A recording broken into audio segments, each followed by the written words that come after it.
कहाँ थे हम लोग?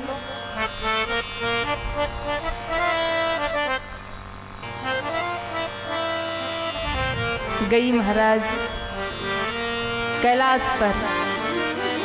भगवान शंकर ने अपने हाथों से मृगछाल बिछाया। और कभी कभी होता है ना, जब व्यक्ति ज्यादा ही प्रसन्न होता है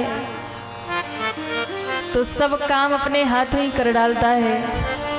अच्छा, दो बात होती है, या तो बहुत अधिक खुश होगा तो सारे काम निपटा देगा, या कभी कभी माताएं गुस्से में होती हैं तो बहुत तेजी से काम करती हैं।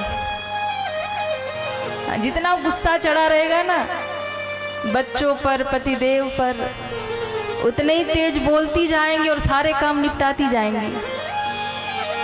और गुस्सा खत्म होते होते सारा काम खत्म। तो दो मैटर होते, या तो बहुत खुशी में सारे काम, और या तो बहुत गुस्से में। तो मैया आज भगवान शंकर बड़े प्रसन्न हैं। तो शंकर जी स्वयं अपने हाथों से मृगछाला बिछारे। ना किसी गढ़ को कहा, ना नंदी को कहा, ना भृंगी श्रृंगी को कहा, ना पार्वती जी को कहा। बाबा ने कहा, गोस्वामी जी के उस स्वरूप को देखकर और बहुत सुंदर वर्णन किया। निज कर डासी नागरी पूछा। भगवान निज कर डासी, अपने हाथों से मृगछाल बिछाए और उस मृगछाल को बिछाकर आसन लगाकर कैलाश पर उस वट वृक्ष के नीचे बाबा विराजमान हो गए। सहज ही बैठे शंभु कृपा। आसन बिछाकर और बड़े सहज भाव में शंकर भगवान विराजमान हो गए। और जब शंकर भगवान विराजमान हुए तो उनका स्वरूप कैसा है? तो कहा, आज भगवान शंकर बड़े दयालु लग रहे हैं, बड़े कृपालु लग रहे और बड़े सहज भाव में बैठे हैं। सहज ही बैठे शंभु कृपाला। बड़े सहज भाव में शंकर भगवान विराजमान हो गए। और देखिए, व्यक्ति जब घर में होता है, बहुत शांति में होता है, तो वो बड़ा सहज होता है। बाहर तो सब बन ठन के निकलते हैं, अलग चेहरा लगा के घूमते हैं। और आजकल का जमाना है, व्यक्ति होता कुछ है, दिखता कुछ है। हाँ, रहेगा कुछ, दिखाएगा कुछ। न जाने आजकल के लोगों के पास कितने मुखौटे हो गए महाराज। हाँ, घर में जाए तो कुछ और है, समाज में जाए तो कुछ और है, रिश्तेदारों में जाए कुछ और बन के जाए, मित्रों में जाए तो कुछ और ही है। दिन में कुछ और है, रात में कुछ और है, सुबह में कुछ है, शाम में कुछ है, ऑफिस में कुछ है, घर में कुछ है। जो होता है वो दिखता नहीं है, और जो दिखता है कभी कभी वो होता नहीं है। बनावटी चेहरे लेकर घूम रहे लोग, बनावटी जीवन हो गए। दिखावे की जिंदगी आजकल के लोग जी रहे। दूसरों को इम्प्रेस करने के चक्कर में कि दूसरा देख करके हमको कहे कि वाह भैया कितना गजब आदमी है। गुजारा तो हमारा एक छोटे से भी घर में हो सकता है, लेकिन बहुत बड़ी बिल्डिंग चाहिए, बढ़िया फ्लैट चाहिए। क्यों? खुद के लिए नहीं। खुद तो छोटे से घर में भी खुश रह सकते हैं, लेकिन बड़ा घर, बड़ी बिल्डिंग क्यों चाहिए? क्योंकि जब सामने वाला कोई आए और देखे ना तो कहे वाह भैया क्या घर बनवाया। हाँ, चार लोग वाहवाही करे ना कि वाह क्या गजब का घर है तुम्हारा, क्या बढ़िया फ्लैट बनवाया है तुमने। तो किस लिए चाहिए? बोले खुद के लिए नहीं, दूसरों को दिखाने के लिए। खुद तो छोटी सी गाड़ी में भी चल सकते हैं, पर महाराज लग्जरी गाड़ी चाहिए, महंगी गाड़ी चाहिए। क्यों? क्योंकि गाड़ी जब गली से निकले ना तो पड़ोसी भी ताके कि भैया क्या गजब गाड़ी लेके आया। हाँ, महंगी से महंगी कार इसलिए चाहिए कि 4 लोग देखें और कहे कि वाह भैया क्या तुमने गाड़ी खरीदी है। तो व्यक्ति खुद के लिए नहीं जी रहा। आज का व्यक्ति दूसरों को दिखाने के चक्कर में अपने जीवन की सहजता को समाप्त किए जा रहा। उसके लिए भले ही कष्ट सह लेगा, लेकिन दूसरों को दिखाने के लिए कुछ भी करने को तैयार है। इसलिए हम तो यही कहेंगे, ज़्यादा दिखाने के चक्कर में नहीं पड़ना चाहिए। जो भी है उसमें ही प्रसन्न रहने का प्रयास किया जाए। अब आप ले आओगे बड़ी गाड़ी और आपसे बड़ी कोई और ले आया, आप 25 लाख की लाओगे, वो 50 लाख का ले आया, फिर आप टेंशन में मरोगे। होगी टेंशन की नहीं? बताओ क्यों? सब मोहल्ले वाले फिर 50 लाख वाले को देखेंगे। इसलिए जीवन की सहजता समाप्त हो रही है दिखावे के चक्कर में। जीवन की सरलता समाप्त हो रही है दिखावे के चक्कर में। होते कुछ हो रहे और दिखाना कुछ हो रहे, और इस चक्कर में बोले जिंदगी बर्बाद हुए जा रही, टेंशन में मरे जा रहे। दूसरा देख कर हमें वाह वाह करे, इस चक्कर में जीवन की शांति समाप्त हो रही। रावण तो फिर भी 10 खोपड़ी वाला ही था, 10 सिर ही लेके घूमता था, 10 चेहरे ही उसके पास थे, पर हमारे पास तो अनगिनत चेहरे हैं महाराज। नहीं, जीवन की सहजता को समाप्त मत होने दीजिए किसी भी हालत में। 4 लोग क्या कहेंगे इस चक्कर में जिंदगी बर्बाद मत करिए।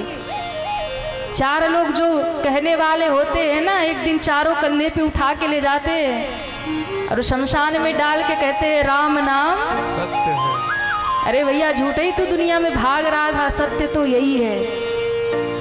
इसलिए 50 लाख की गाड़ी में घूमने वाले भी 50 रुपए के मटके में राख आ जाती है।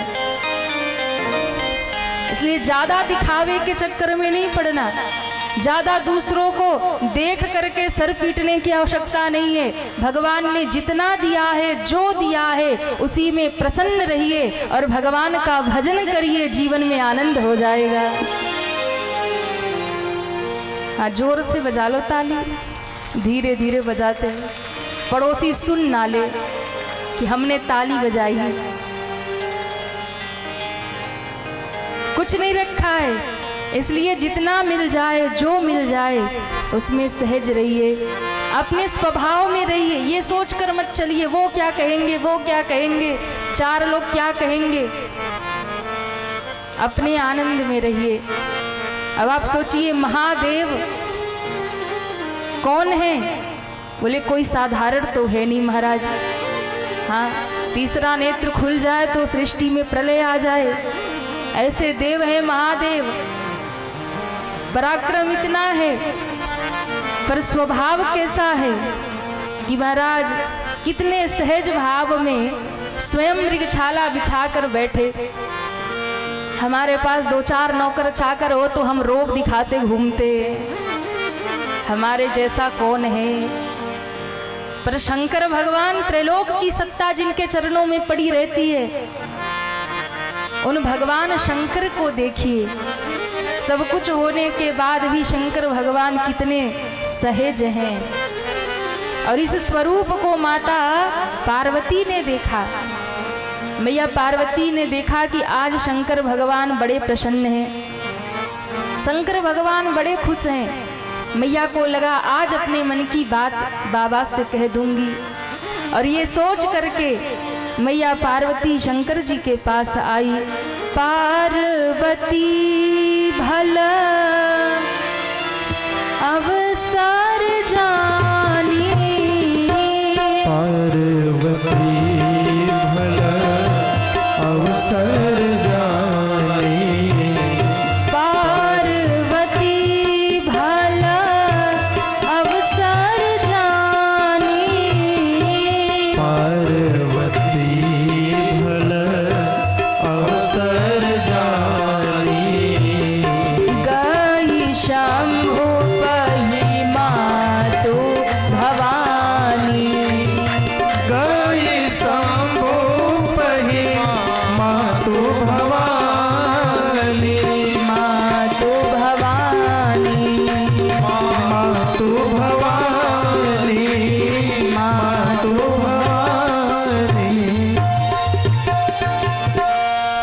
बाबा कह रहे, मैया पार्वती को लगा अवसर अच्छा है, भोले बाबा बड़े सहज हैं, बड़ी कृपा बरसा रहे। और ये सोच करके पार्वती जी आ गई, प्रणाम किया। और जैसे प्रणाम किया तो जानी प्रिया आदर याति कीन्हा, बाम भागया सनहर दीन्हा। शंकर भगवान ने पार्वती जी का बड़ा स्वागत किया और स्वागत करके बाम भाग आसन हर दिन्हा, बाम भाग में विराजमान कर लिया, आसन दिया। और देखिए शंकर भगवान ने पार्वती जी का बहुत सम्मान किया और बाबा ने अपने जीवन से दर्शन कराया। क्या बोले, यहाँ जितने भाई लोग बैठे शंकर जी लोग ध्यान से सुने। ऐसा नहीं कि घर में धर्म पत्नी ही आपका सम्मान करे, वो आपके पीछे पीछे घूमे और आप उन्हें घर की नौकरानी ही समझते रहो, पांव की जूती समझते रहो।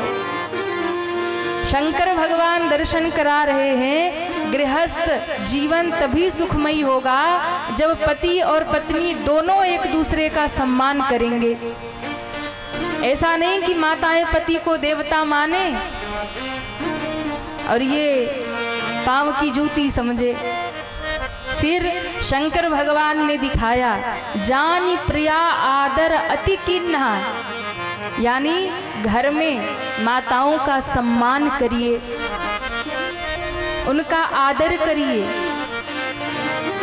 ऐसा नहीं कि वो तो आपको देवता माने और आप दिन रात गाली ही सुनाओ।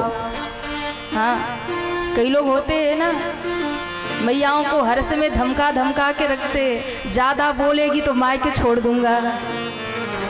ऐसा नहीं होना चाहिए। लेकिन माताओं का भी दायित्व होना चाहिए कि वो भी पति का सम्मान करे। आजकल तो खतरनाक मामला है, किसी के विषय में बोलने लायक नहीं है। आजकल की मैयाएं भी चंडी बनी बैठी रहती हैं। ऐसा भी नहीं होना चाहिए। गृहस्थ रूपी गाड़ी तभी चलेगी जब पति और पत्नी दोनों बराबर हो, समान हो। कोई एक अपने आप को ऊंचा समझे और दूसरे को नीचा समझे। भैया गाड़ी तो तभी चलती है जब दोनों पहिए बराबर होते हैं।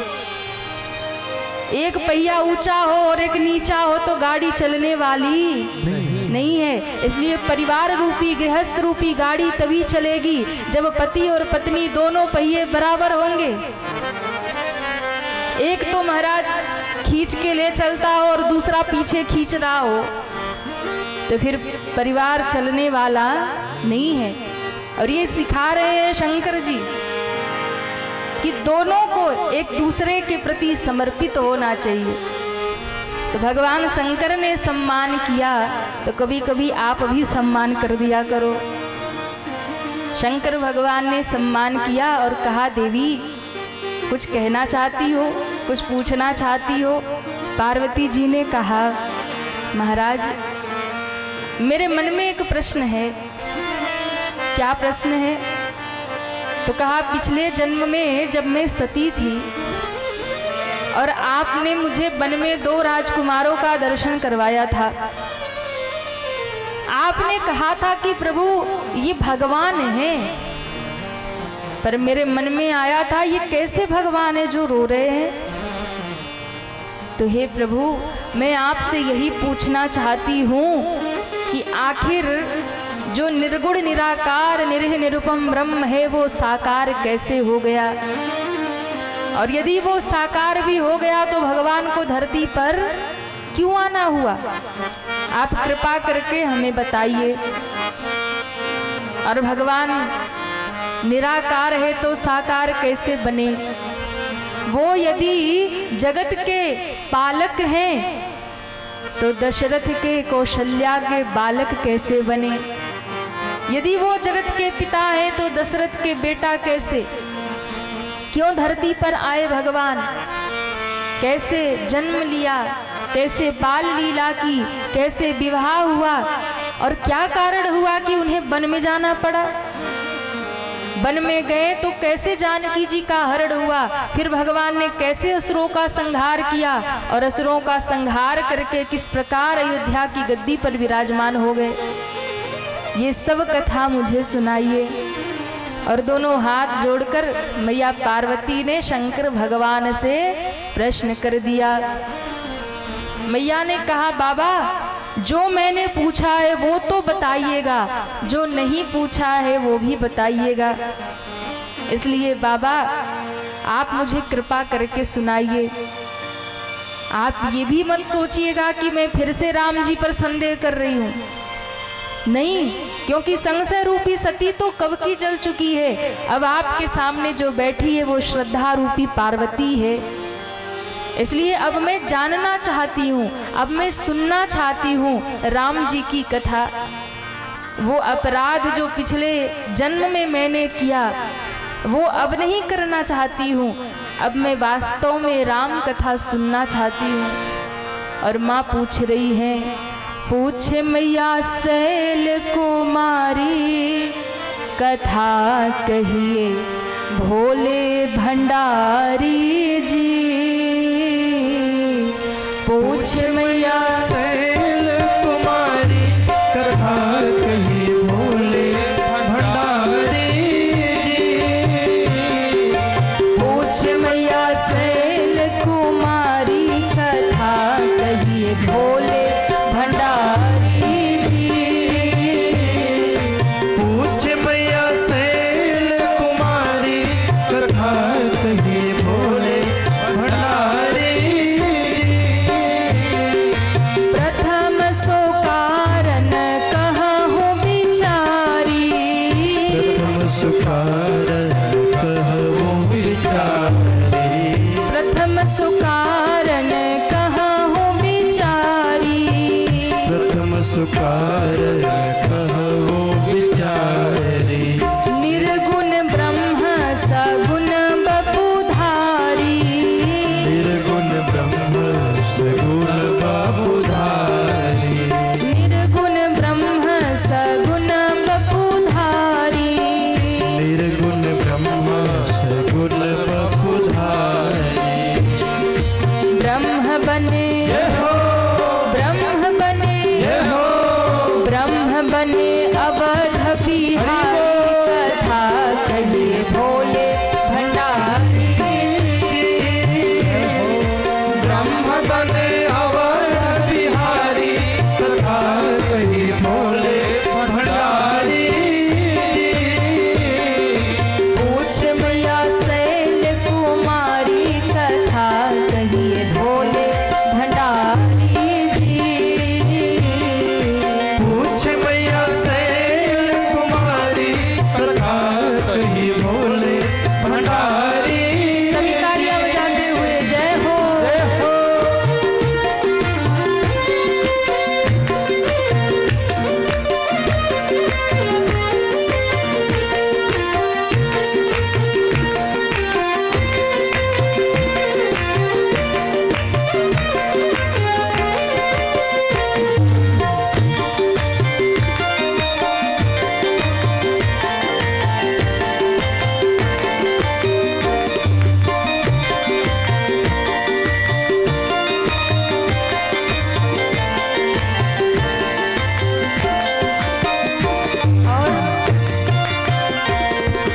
कहिए कथा प्रभु राम अवतार की। कहिए कथा प्रभु राम अवतार की। कहिए कथा प्रभु राम अवतार की।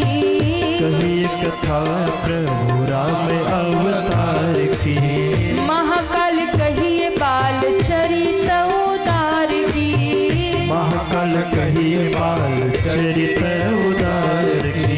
महाकाल कहिए बाल चरित उदार की। महाकाल कहिए बाल चरित उदार की। कैसे ब्याहे कैसे ब्याहे कैसे ब्याहे जनक दुलारी कथा कहिए भोले भंडारी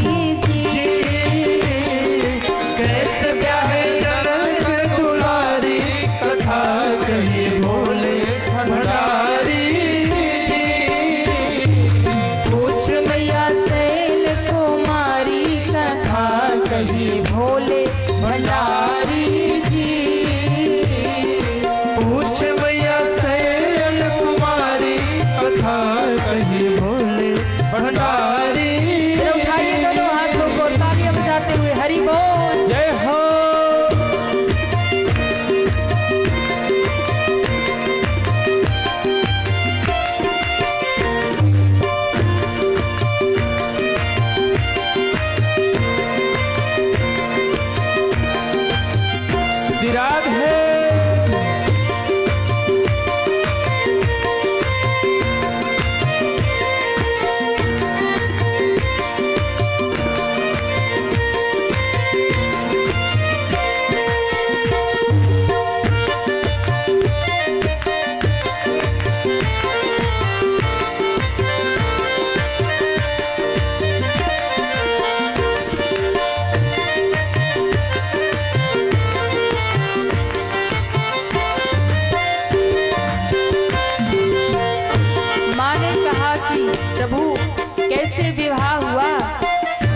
चरित्र सुनाइए। और फिर ऐसा क्या कारण हुआ कि सरकार को अपना राजपाट छोड़ना पड़ा। दोष कवन राज तजे सरकार जी, दोष कवन राज तजे सरकार जी, दोष कवन राज तजे सरकार जी, दोष कवन राज तजे सरकार जी। कहिए बनवासी रामचरित अपार की, कहिए बनवासी रामचरित अपार की, कहिए बनवासी रामचरित अपार की, कहिए बनवासी रामचरित अपार की। कैसे दिए जय हो, कैसे दिए जय हो, कैसे दिए रावण को मारी कथा, कहिए बोले भंडारी जी। कैसे दिए रावण को मारी कथा, कहिए बोले भंडारी जी। पूछ मैया शैल कुमारी कथा, कहिए बोले भंडारी जी। पूछ मैया शैल कुमारी कथा, कहिए बोले भंडारी, कथा कहिए भोले भंडारी जी। कथा कहिए बोले भंडारी जी, कथा कहिए बोले भंडारी, बोले भंडारी।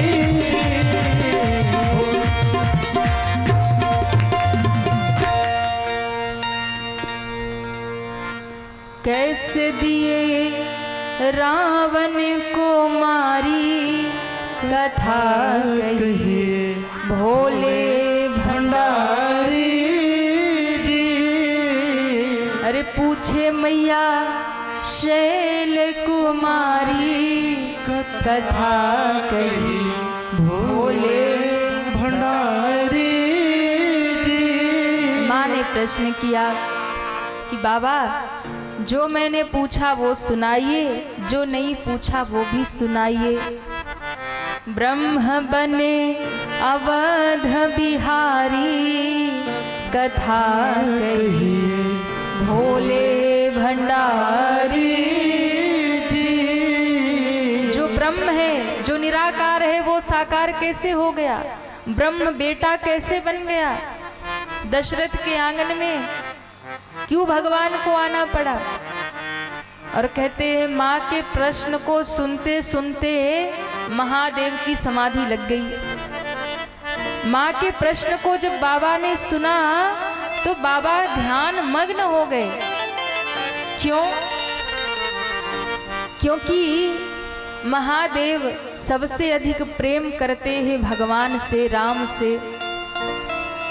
और जब कोई राम का नाम ले लेता है, जब कोई राम का गुणगान करता है, तो महादेव भाव में भर जाते हैं, महादेव डूब जाते हैं प्रेम में।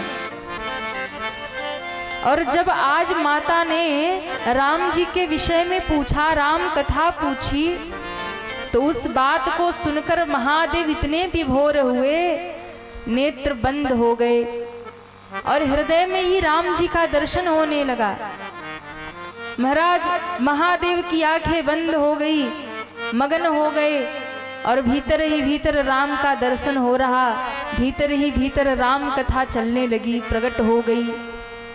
लेकिन फिर शंकर जी ने सोचा कि पूछ तो पार्वती रही है, सुनाना पार्वती को है, और यदि मैं आंख बंद करके अपने ही मन में कथा सुनाता रहूं और राम का ध्यान करता रहूं, राम जी की कथा मन ही मन गाता रहूं, तो आनंद मुझे तो मिलेगा पर सामने बैठी पार्वती को कुछ नहीं मिलेगा।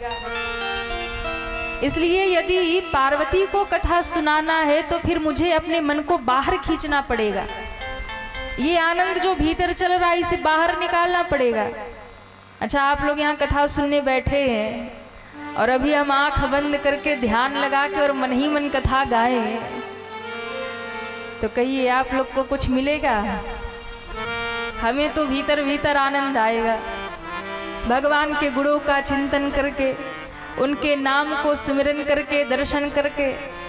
लेकिन फिर आप लोग सूखे सूखे बैठे रहोगे। आपको आनंद तब आएगा जब हम बाड़ी से बाहर कथा को निकालेंगे। हम कह रहे इसलिए आप सुन रहे, और आप सुन रहे तभी आपको आनंद हो रहा है। इसलिए शंकर जी को लगा कि मन को बाहर खींचना पड़ेगा। आनंद में बैठा रहूंगा तो भीतर भीतर मुझे तो सुख होगा, पर पार्वती वंचित रह जाएगी। इसलिए शंकर भगवान ने अपने मन को बाहर किया। मगन ध्यान रस दंड जुग पुनि मन बाहिर कीन्ह, रघुपति चरित महेश तब हर्षित बरने।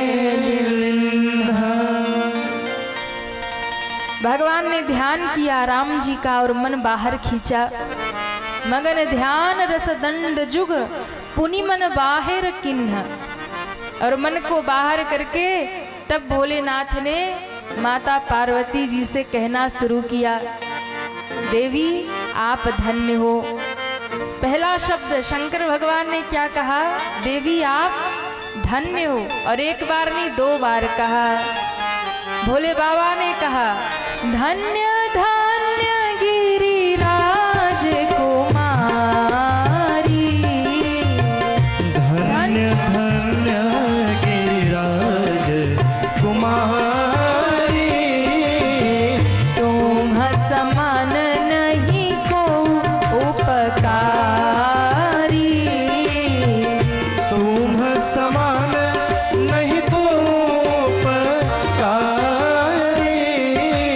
पूछे हो रघुपति कथा प्रसंगा, पूछे हो रघुपति कथा प्रसंगा, पूछे हो रघुपति कथा प्रसंगा, पूछे हो रघुपति कथा प्रसंगा। सकल लोक जग पावनी गंगा, सकल लोक जग पावनी गंगा, सकल लोक जग पावनी गंगा, सकल लोक जग पावनी गंगा। धन्य धन्य गिरिराज कुमारी, तुम समान नहीं को उपकारी, तुम समान नहीं को उपकारी, तुम समान नहीं को उपकारी। शंकर भगवान ने कहा, धन्य धन्य गिरि राज कुमारी, हे गिरिराज की कुमारी आप धन्य हो। और देखिए, केवल पार्वती जी का नाम नहीं लिया, ये भी कह सकते थे कि हे पार्वती तुम धन्य हो, लेकिन क्या कहा? हे गिरिराज की कुमारी आप धन्य हो। क्यों? भोले बाबा ने पिता सहित पार्वती जी का नाम लिया। और माताओं को यदि घर में प्रसन्न रखना है ना, तो बस इनके पिताजी का नाम ले लो। अरे देवी, आपके पिताजी तो बड़े महान व्यक्ति हैं। देखो मैया एकदम खुश हो जाएंगी। इसलिए घर में शांति चाहिए, और घर में यदि चाहते हो कि घरवाली से झगड़ा ना हो ना, तो सुबह शाम इनके मायके की प्रशंसा इनसे करते रहिए।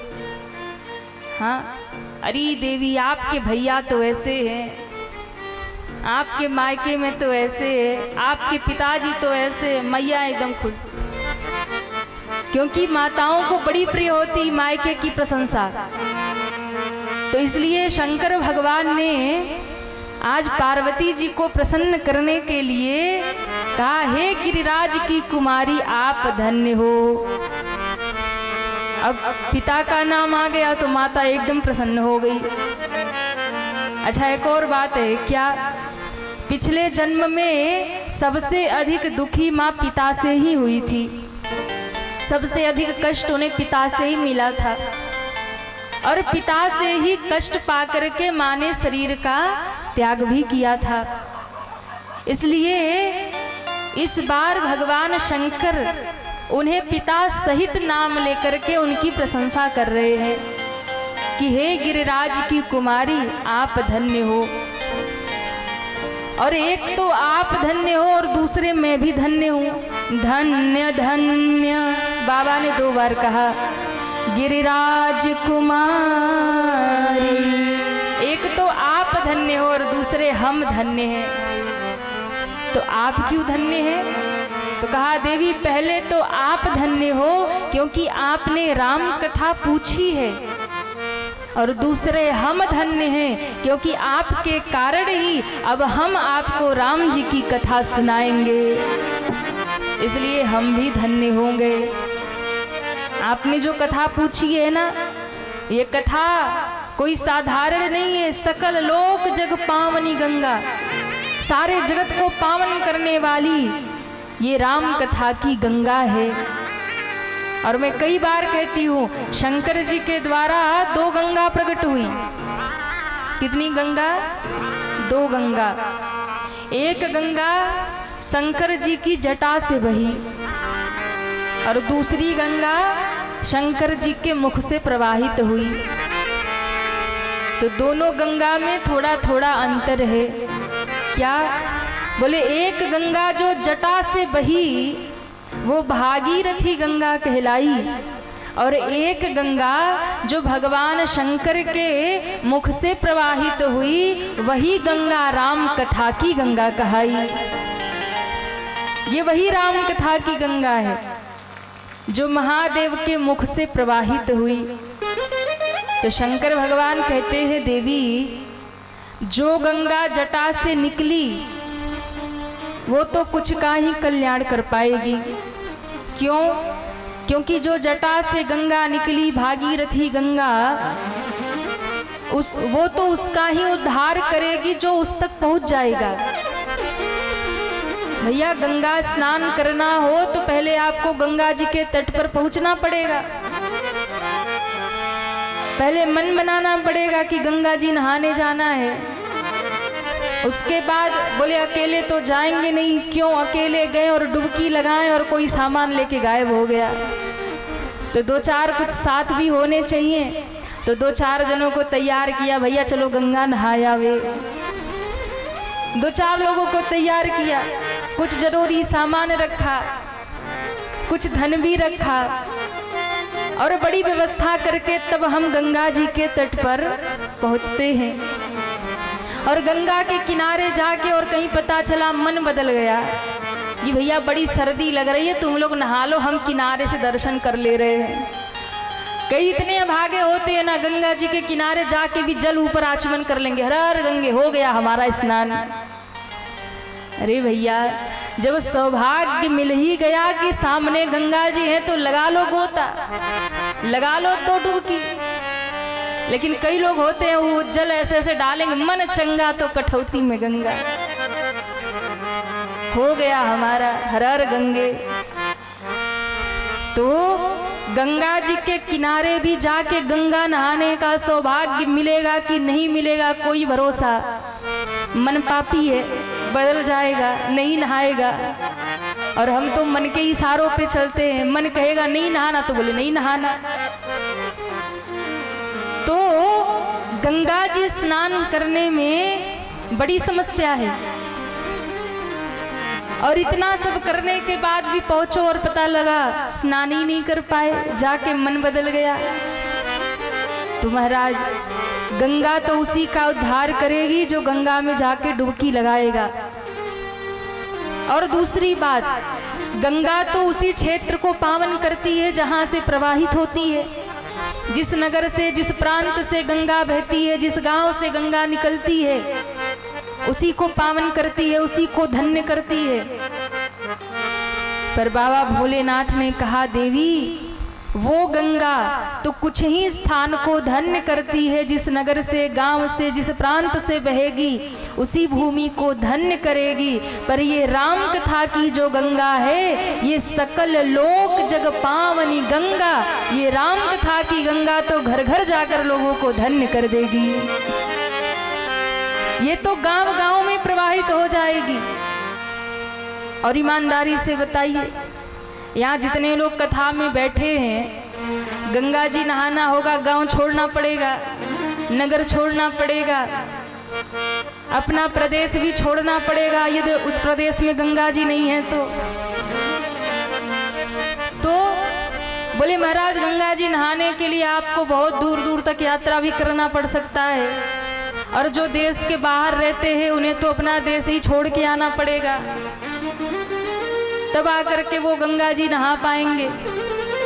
लेकिन आप लोग बताइए कि आप लोगों को राम कथा मिल गई और आप लोग कितने सौभाग्यशाली हैं, अपना गांव भी छोड़कर बाहर नहीं निकले, गांव में ही राम कथा आ गई है। ये कथा कल्याण करने आपके गांव में आ गई, और इसके बाद भी भैया कोई घर में ही बैठा रहे और 7 दिन तक पंडाल में नहीं आ पाए तो उसके जैसा अभागा कौन होगा? कौन होगा? आपको अपना गांव भी नहीं छोड़ना पड़ा और कथा गांव में आ गई, और उसके बाद भी कोई यहाँ तक ना पहुंच पाए तो फिर तो उसका दुर्भाग्य है। इसलिए मैंने प्रथम दिन ही कहा था कि यहाँ सब नहीं आ सकते। इस कथा में भी जिसको माँ पकड़ के खींच लेगी, जिसको ठाकुर जी बुला लेंगे, वही आकर के यहाँ बैठ करके कथा श्रवण कर लेगा, वही इस कथा की गंगा में गोता लगाएगा। बाकी तो महाराज वैसे ही रहेंगे। क्यों? कई लोगों को कथा अच्छी नहीं लगती, और अच्छी नहीं लगती तो उनका दोष भी नहीं है। आप लोगों को भी कई लोग मिल जाएंगे, क्यों जाते हो 2-3 घंटा वहां बर्बाद करते हो, अरे घर में रहो, काम धंधा देखो। क्या मिलता है कथा में? क्या करने जाते हो? कोई काम धंधा नहीं है, सब छोड़ के जाते हो, कथा में बैठ जाते हो। ध्यान रखिएगा, जो कथा की निंदा करते हैं, भगवान की कथा में नहीं जाते हैं, उनका दोष नहीं है। फिर महाराज उनके पाप उनको रोकते हैं। अच्छा, ये हम नहीं कह रहे हैं कि अपने पास से कह रहे, हम तो वो कह रहे जो शास्त्र कह रहे। गोस्वामी जी ने कहा, तुलसी पूरब पापते हरि चर्चा न सुहाय। जिनके पाप प्रबल हो जाते हैं उन्हें भगवान की कथा, सत्संग, कीर्तन अच्छा नहीं लगता। किस प्रकार से? तो कहा, तुलसी पूरब पापते हरि चर्चा न सुहाय।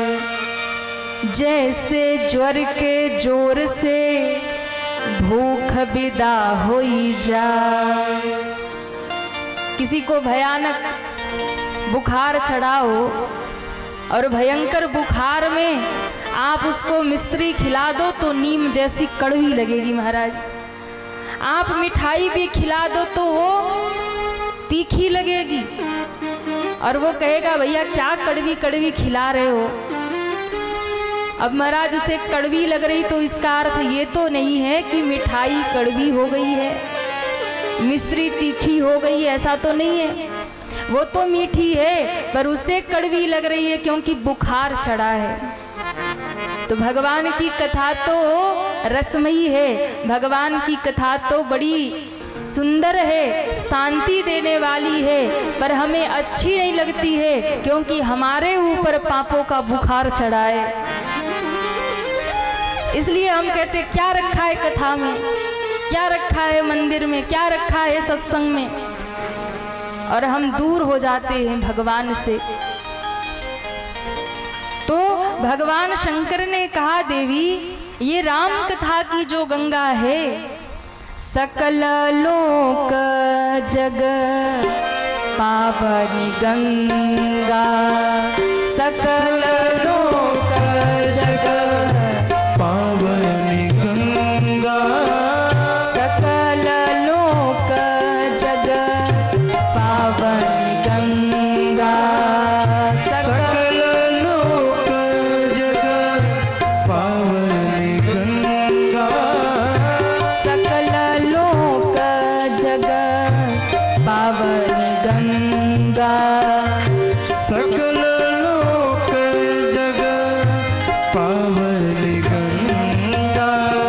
ये कथा सारे लोक को पावन करने वाली है, सारे जग को पावन करने वाली है। गंगा की एक सीमा है, गंगा की एक सीमा है, वो अपनी सीमा में ही बहती है। लेकिन कथा गंगा की कोई सीमा नहीं है। हर गांव में, हर गली में, हर नगर में, हर क्षेत्र में, घर घर में राम कथा प्रवाहित हो जाती है। जन जन का ये कल्याण कर देती है। इसलिए गंगा की सीमा है, पर कथा की गंगा जो है इसकी कोई सीमा नहीं है। और बड़ी प्यारी बात, क्या गंगा जी नहाने गए और पांव फिसल गया तो मृत्यु निश्चित है। क्या होगा? पांव फिसल गया और कहीं डूबे तो क्या होगा? गोविंदाय नमो नमः। तो गंगा जी में पांव फिसल जाए तो मृत्यु निश्चित है, पर कथा की गंगा में बैठे और डूब गए तो महाराज मुक्ति निश्चित है। यहाँ अगर डूबे तो मुक्ति निश्चित है, गंगा में डूबे तो मृत्यु निश्चित है। इसलिए ये कथा की गंगा जन जन का कल्याण करने वाली है। देवी, आपने पूछा भगवान निराकार है तो साकार कैसे बने? अगुण ही सगुण ही नहीं कछु भेदा। निर्गुण और सगुण में कोई अंतर नहीं है। अंतर क्या है? बोले जो निराकार है वही भगवान। भक्त जब पुकारते हैं और जिस भाव से पुकारते हैं, उन भक्त के भाव के लिए भगवान उसी रूप में प्रकट हो जाते हैं। इसलिए सबसे पहली बात तो निर्गुण और सगुण दो नहीं है, एक ही है। जो निराकार है वही साकार है और जो साकार है वही निराकार है। तो इन दोनों में भेद नहीं है। अगु नहीं सगु नहीं, नहीं कछु भेदा, इन दोनों में कोई भेद नहीं है। भक्त जिस भाव से पुकारता है, भगत प्रेम बस सगुन सो होई। भक्त जिस भाव से पुकारता है, भगवान उसी भाव में प्रकट हो जाते हैं। कभी प्रहलाद पुकारते हैं तो वो नरसिंह बन जाते हैं। कभी गोपियां पुकारती हैं तो वो माखन चोर बन जाते हैं, कृष्ण बन जाते हैं। जो जिस भाव में पुकार लेता है, भगवान उसके लिए वैसा ही रूप बना लेते हैं। इसलिए भगवान को यदि हम एक स्वरूप में ढालना चाहें कि यही स्वरूप है, तो हम गलत हैं। क्योंकि भगवान के अनेक स्वरूप हैं। हरि अनंत, हरि कथा अनंता, अनंत स्वरूप हैं भगवान के, जिसका कोई अंत नहीं।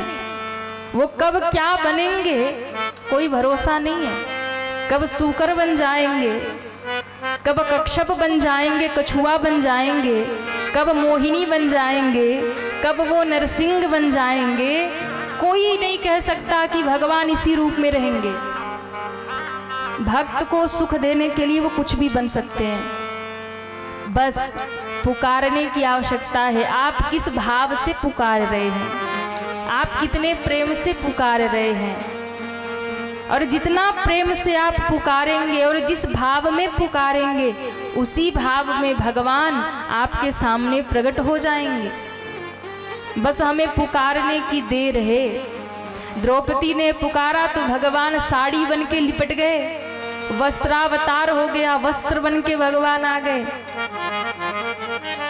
उन्होंने उसी भाव में पुकारा तो भगवान उस भाव में आ गए। और इसलिए महात्मा कहते हैं, पाना है यदि प्रभु को पाना है यदि प्रभु को, तो बस प्यार में मिलेगा। पाना है यदि प्रभु को, पाना है यदि प्रभु को, तो बस प्यार में मिलेगा। पाना है यदि प्रभु को, तो बस प्यार में मिलेगा। पाना है यदि प्रभु को, कड़ कड़ में ढूंढो पूरे, कड़ कड़ में ढूंढो पूरे, कड़ कड़ में ढूंढो पूरे, कड़ कड़ में ढूंढो पूरे। संसार में मिलेगा। पाना है यदि प्रभु को, बस प्यार में मिलेगा। पाना है यदि प्रभु को। सभी तालियां बजाते हुए हरि बोल। जय हो।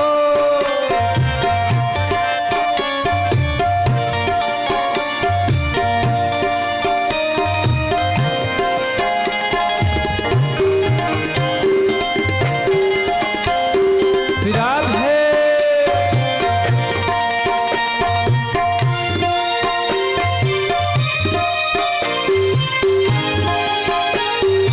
हरि बोल।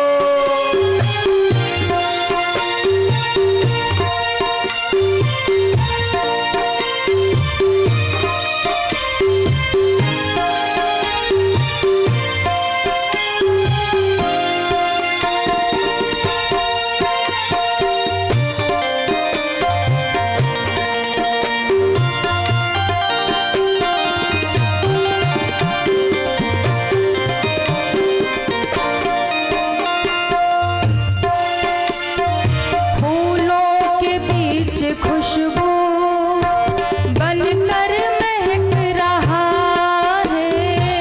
फूलों के बीच खुशबू बनकर महक रहा है। फूलों के बीच खुशबू बनकर महक रहा है। फूलों के बीच खुशबू बनकर महक रहा है। कलरव में पक्षियों के सुन लो चहक रहा है। कलरव में पक्षियों के सुन लो चहक रहा है।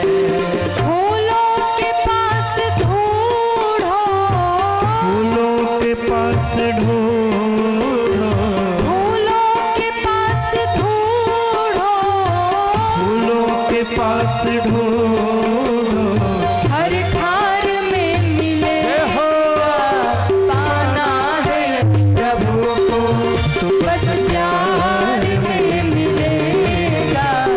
पाना है यदि प्रभु को, तो बस प्यार में मिलेगा। पाना है यदि प्रभु को, पाना है यदि प्रभु। सभी तालियां बजाते हुए हरि बोल। जय हो।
प्यार में मिलेगा, पाना है यदि प्रभु को। श्री हरि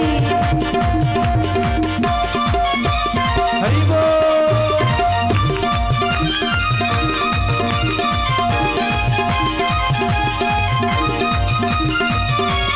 हे हो।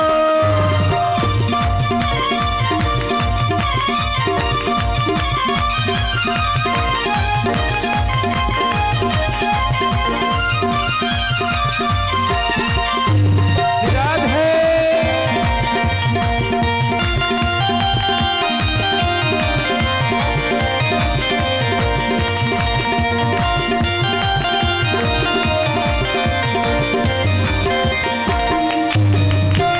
और भगवान का रूप क्या है?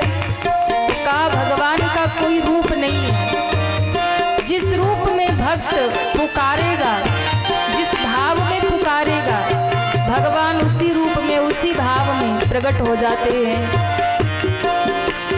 जिस रूप में जो चाहा दर्शन उसे हुआ है।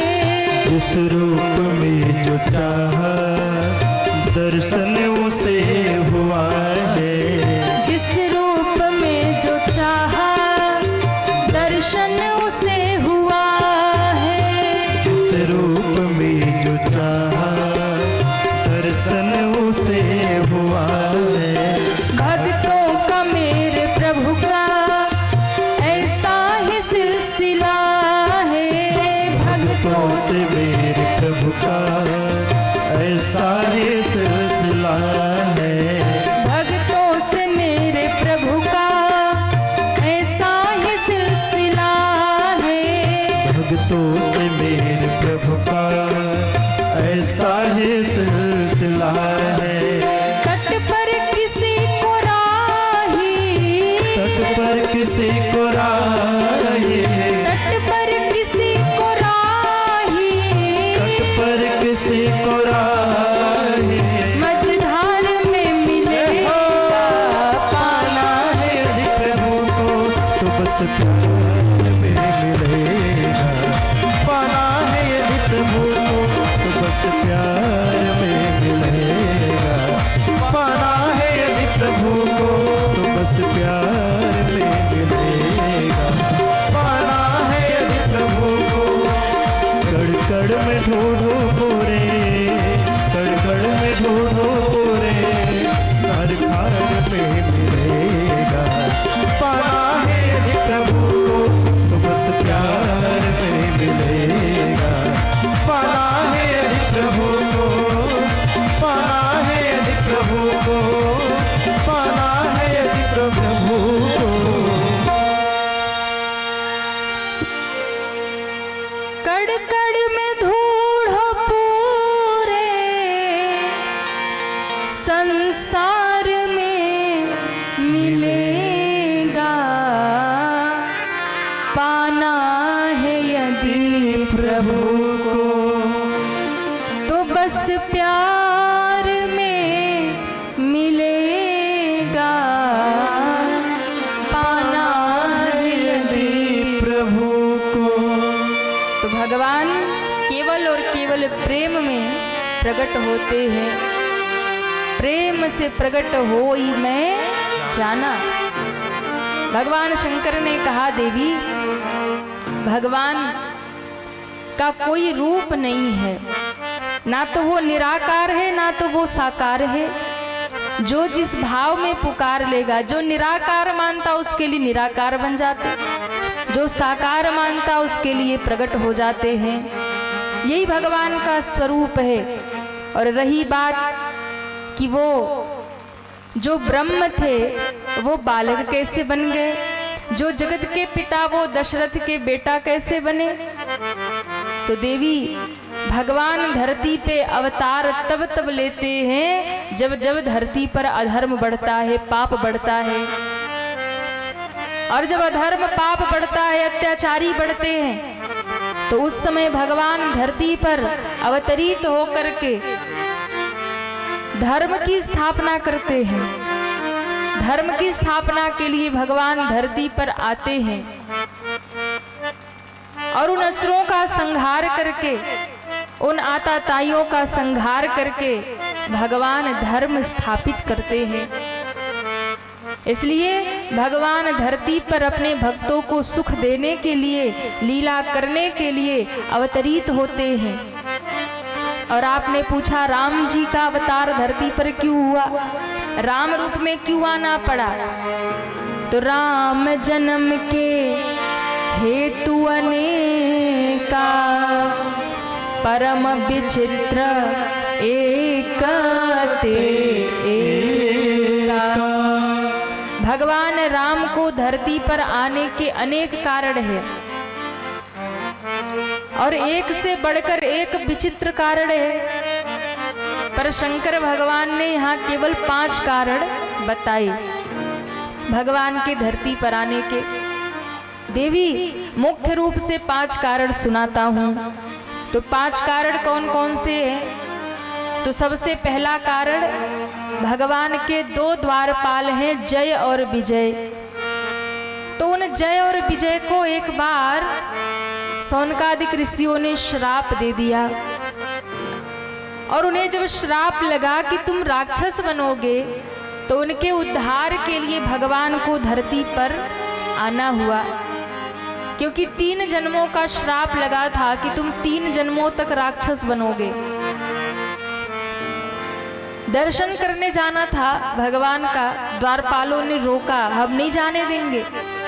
इनको क्रोध आया और ऋषियों ने कहा कि तुम हमें भगवान के दर्शन से वंचित करते हो।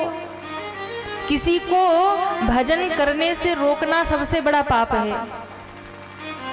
कोई भक्ति कर रहा हो, कोई माला जप कर रहा हो, कोई भजन कर रहा हो, कोई तिलक लगा रहा हो, और यदि आप उसे देखकर हंसी उड़ाते हैं, आप उसे रोकते टोकते हैं, तो इसका सबसे बड़ा पाप लगता है और दंड भगवान निर्धारित करते हैं।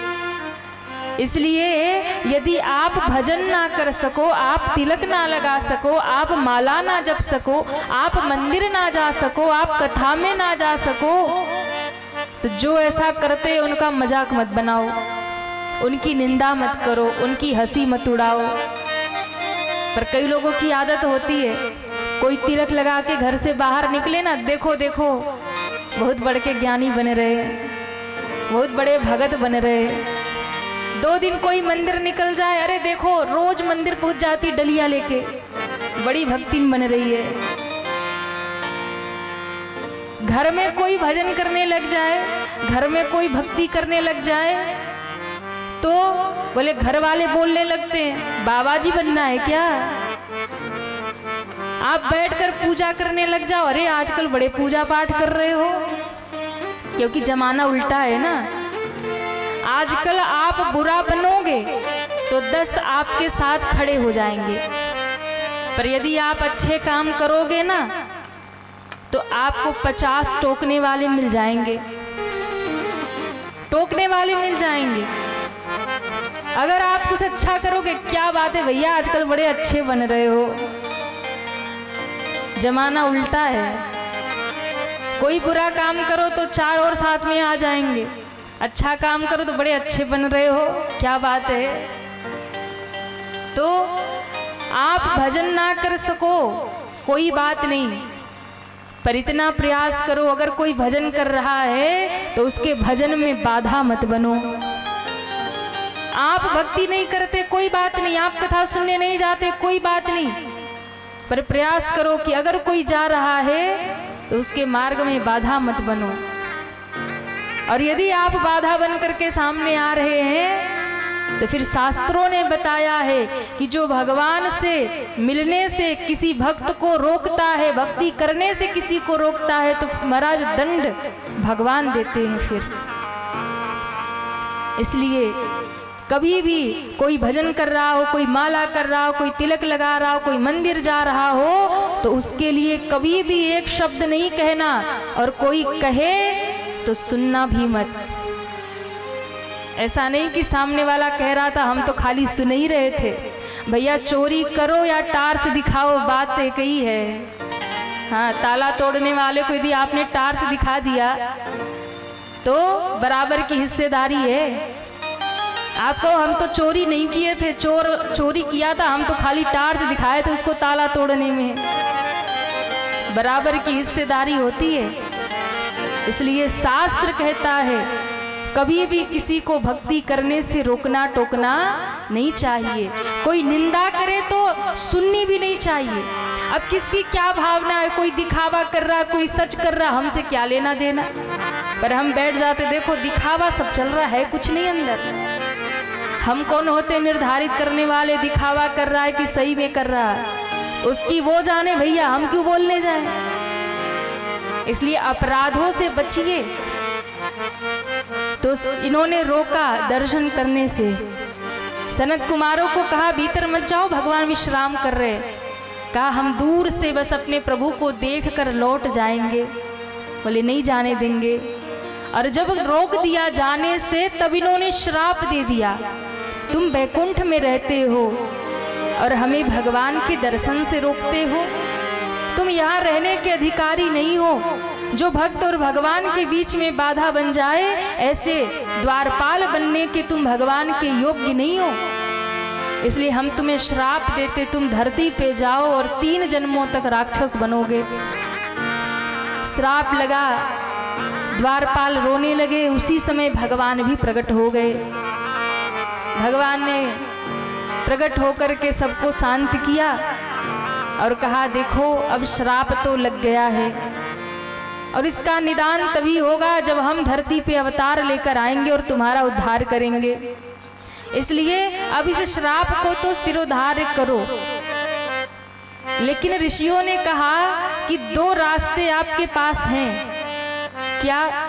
यदि आप भगवान को बैर भाव से भजोगे, यदि आप भगवान को दुश्मनी करके भजोगे, बैर भाव से भजोगे, तो भगवान स्वयं अवतार लेकर युद्ध करने आएंगे। भगवान के आप शत्रु बनेंगे तो 3 जन्मों में उद्धार हो जाएगा। पर यदि भगवान को धरती पे जाकर प्रेम से भजोगे, प्रेम से याद करोगे तो 6 जन्म लग जाएंगे। तो इन्होंने कहा 6 जन्म लगेंगे उद्धार होने में, प्रेम से भजने में? बोले हाँ। यदि दुश्मनी करके भजन करोगे तो 3 जन्म और प्रेम से भजोगे तो 6 जन्म। तो ऐसा क्यों? बोले देखो व्यक्ति जितना भगवान को नहीं याद करता, व्यक्ति जितना अपनों को याद नहीं करता, व्यक्ति जितना अपने मित्र को याद नहीं करता, उतना दुश्मन को याद करता है। 24 घंटा मन में चलता है पड़ोसी के घर में क्या चल रहा है। हाँ, पड़ोसी के घर में क्या चल रहा है, 24 घंटा मन में यही चलता है। जिससे दुश्मनी हो ना 24 घंटे। और आप देखिए आजकल तो सोशल मीडिया है, सोशल मीडिया का जमाना है, तो क्या करे, बोले जिससे नहीं बनती ना उसको दिन में 10 बार देख रहे फेसबुक में, अब कहाँ गया, अब क्या कर रहा। जिससे बनती है उसको नहीं देख रहे, जिससे नहीं बनती उसको 10 बार देख रहे, जिससे जल रहे उसी को 10 बार देख रहे, जिससे दुश्मनी है उसको दिन भर देख रहे। तो बोले जितना शत्रु को व्यक्ति याद करता है उतना मित्र को याद नहीं करता। इसलिए यदि शत्रुता होगी तो आप लगातार याद करते रहेंगे। भगवान का चिंतन हर समय होता रहेगा, भले ही दुश्मनी के भाव से करो, पर चिंतन ज्यादा तब होगा जब भगवान से बैर ले लोगे। तो इन्होंने कहा तो अच्छी